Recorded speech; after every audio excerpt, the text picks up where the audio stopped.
Gray trying to move on the outside. Oh, we got the Jordan Anderson truck has just gone up in flames. Blew the engine on entry to turn 2, and a massive fire under the Jordan Anderson machine. He slides up in turn 2. Everybody scatters to try and go around. Anderson is still at full speed, and he's trying to come out of the truck. He impacts the inside wall. He is climbing out of the truck as he just now is hit the safer barrier. Anderson is out of the machine, hands on his knees, and scrambling away from that machine. Of that truck under his own power, he was able to climb out of the truck. He stood on the wall.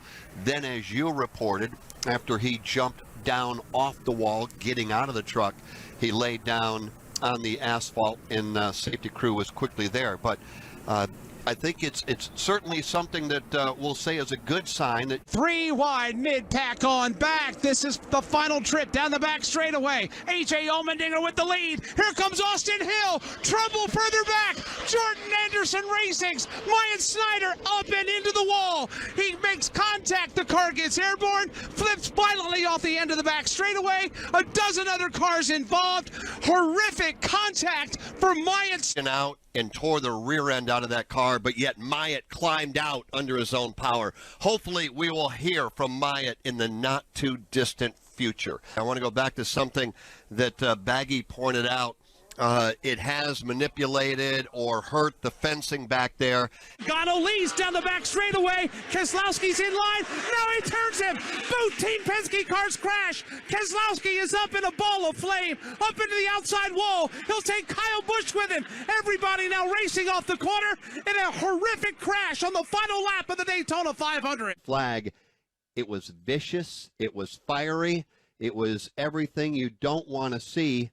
And it involved a lot of cars. Yeah, Austin Cindric was right in the middle of it, too. He T-boned Brad Keselowski's car. He was in the middle of all the flame. Kyle Busch was in the middle of the flame. Again, all the drivers got out of the race car under their own power. You know, with that bad crash, it's tough. Checkered flag is waving at the start-finish line. Who will get here first? Newman down. Oh, he's going to get turned. Ryan Blaney, Denny Hamlin across the line. Denny Hamlin will go back-to-back. Newman flipping across the start-finish line in an amazing finish. Here in Daytona. We want to make sure that we know exactly when the caution flag came out. Exactly what we wanted to do, and that was have a chance at the end. Just didn't line up very well for us on that bottom lane on the restart with any push. And then they fanned back out, and we were able to get back up to the top 5. So, you know, did exactly what we wanted to do today, kind of abandoned stage points and wanted to have a chance at the end, and we did that and just came up a little short. That's Kevin Harvick. He does round out the top 5. And expect to see Kyle Larson making hay all the way to the safer barrier. Oh, a big crash in turn 1. Into the wall goes Joey Logano. Eric Almirola comes piling in. And the biggest hit of the bunch belongs to Danica Patrick. Flames erupting out from under that car. She was up on the driver's side door momentarily. A serious crash for Danica Patrick. Window net down. Out she comes. Well, let's go back and revisit it. Boy, Joey just turned down the racetrack and into Danica Patrick. And like Dave Moody called it, a vicious hit by Danica, and then Eric Almirola nowhere to go, and they are running 2:10 going into turn number 1. And Hart Jr. shows the way, crosses over to block Denny Hamlin into the tri-oval. Jr. scores the win. Hamlin spins at the line. 12, 13 cars involved in a spin at the start-finish line. Fire coming out, sparks everywhere. And the scary ride for Austin Dillon. We'll cover it all for you, but right now to Alex Hayden. Yeah, Jeff Gordon is down here. He's actually taking a peek at the replay himself. Jeff, a wild finish there. What did you see happen? I think somebody turned the 11 as on that final lap. And you know, this is this is why we love our fans, man. They come here to see some crazy, wild stuff, and we're going to give it to them, because I tell you what, on that last lap, nobody's lifting. There's nobody that's letting out of the gas. Unfortunately, this is the result. Tony Stewart going to try to go. Oh, and Regan Smith gets turned. The leader's in the wall. Keselowski gets by. Tony Stewart somehow gets by and is won here at Daytona. A huge crash coming to the stripe. Tony Stewart has won. Several cars involved, Joe. A vicious crash involved Kyle Larson in one, but he is coming out of his race car. Okay, and unofficially the word is everybody involved was okay. Well, and it's amazing, and it's a credit to NASCAR, the people that build these race cars, because we are looking at a littered front straightaway, and as Joe mentioned, the devastation that we see from here. Down to the line, had it not been for Smith getting turned, and then that multi-car crash that ensued, getting the worst of that was Kyle Larson. The engine came out of the car, one of the wheels. Trouble, Harvick's around. Oh, got spun on the backside by the 43. How many is it going to collect? Hold the brake. Oh, what a vicious crash. Eric McClure.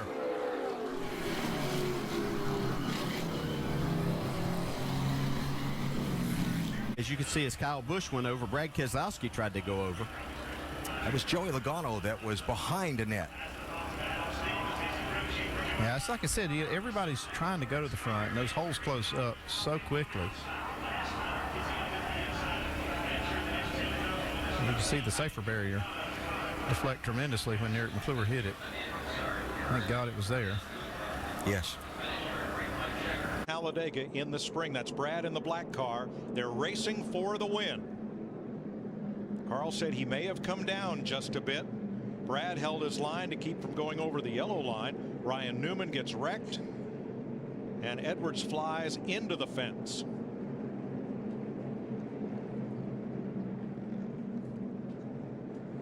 Now today, I didn't know it was going to be this wild. Right here, the 3 back from him. this is from Carl's onboard Looking camera. inside, 0-9. But Daryl, I want to ask you,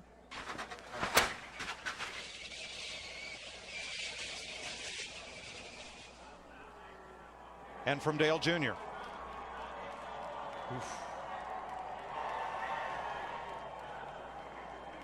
It's 26th at Martinsville. Whoa, whoa, guys, whoa, whoa. Oh, no. Oh, my gosh. I have never seen anything like that in my life. He hit that wall a ton. Oh, my gosh. Oh, wow. That could have been really bad. And, you know, inside the car, you feel it. It felt bad. But watching it outside on the TV, I realized, you know, just how fortunate I was to walk away from an accident like that. And 3, Bobby Labonte hard into the wall. Bottom of the racetrack to the top.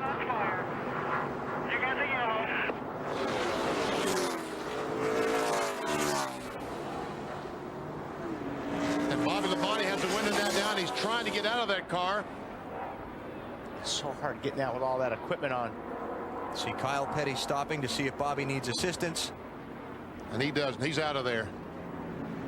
Man, oh man.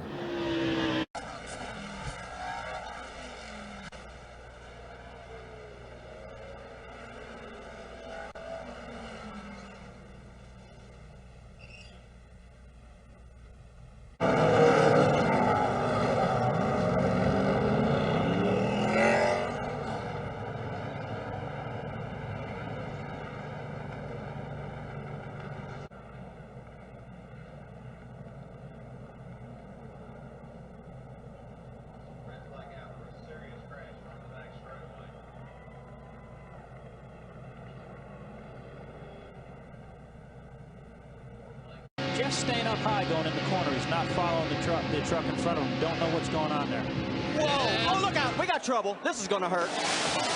Oh, my. Oh,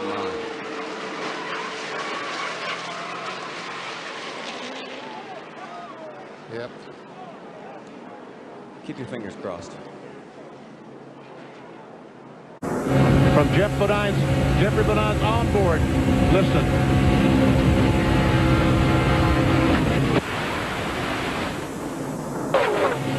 One more angle. Then the Namick, the green car goes down. He and Kurt Busch go up and they touch the 46 of Rob Morgan, and in the outside retaining wall goes Jeffrey Bodine. The truck comes totally apart. You'll see the motor flying off there on the left upper portion of your screen. It ended up about 300 feet further down the track. One more view. Look how high he got. I've been around this sport since 1960, and I've never seen a crash that a vehicle was torn up that bad. There's Jeffrey Bodine after he was taken out of the truck trying to get the oxygen mask off as he's taken to the ambulance.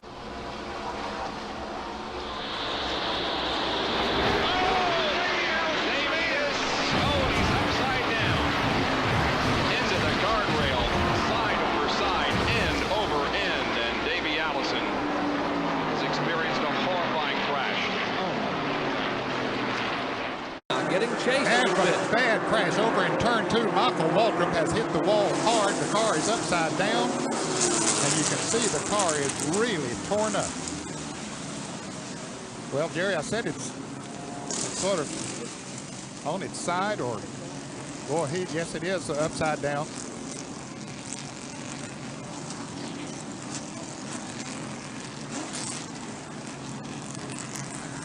Michael Waltrip in his car having hard contact out of turn 2. We'll check in to see what's going on. The safety crews over in turn 2. Michael Waltrip's car begins to slip and slide on the outside and contacts the concrete wall nearly head on. The car is sawed in half by that concrete barrier there. One of the most spectacular and violent crashes I have ever seen, Ed Jarrett. Jerry, I've been involved in auto racing for more than 30 years, and I don't remember ever seeing a car torn up this much. The roll cage was intact, and there is Michael Waltrip now standing up, climbing out from around that shredded, mangled mass of sheet metal that was a Pontiac Grand Prix just a few moments ago. Michael now walking over to try to get into the safety car. And take a look at this, Ned. There's nothing left of the automobile, and yet the man has walked away from it. However, it has been taken to the infield hospital, but look, they're just picking the car up by pieces. His car goes airborne, end over end. He gets hit again as the car came to rest at the entrance to pit road. Petty's car is really smashed. So I'm walking down to the infirmary, and the minister, he come to the door and he said, "Come on in, Linda. He's okay." Oh, we have a problem. Bobby Allison with a horrible crash here on the front stretch. It has torn out a complete section of protective railing separating debris, and is collecting other cars. There was a lot of debris in the front stretch. We thought he had perished right there. There was no doubt about it. I knew I needed to hang on, and I knew that I had to weather this storm. Not only for Bobby was Harold Kinder injured up in the flag stand. And he never missed a beat waving that flag, you know what I mean? He has torn out a whole large area of guardrail. There it is, protecting the crowd from the racetrack, and he came very, very close to going into the stands. Oh, trouble! Ricky Rudd slamming toward the wall, crashing, rolling over.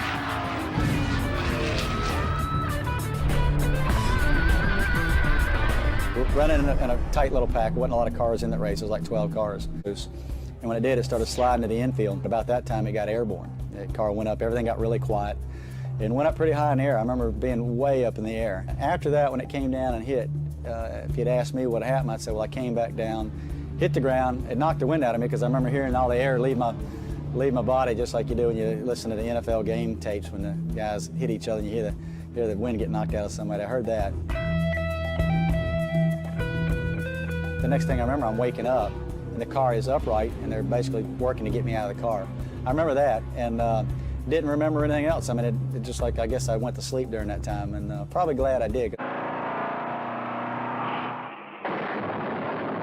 Going to crash on the home stretch, a car upside down. And that's a Richard blue Petty. car, it is Richard Petty. And he certainly appears to be unconscious. The pit crew running out. This could be a very bad accident to one of the best-known race drivers in the world. He's laying upside down, just hanging there. I guess his head pretty close to the roof, and his arm just limp against the roof. And it was just a devastating wreck, but a miracle that he was able to get through it and continue on with such a great career.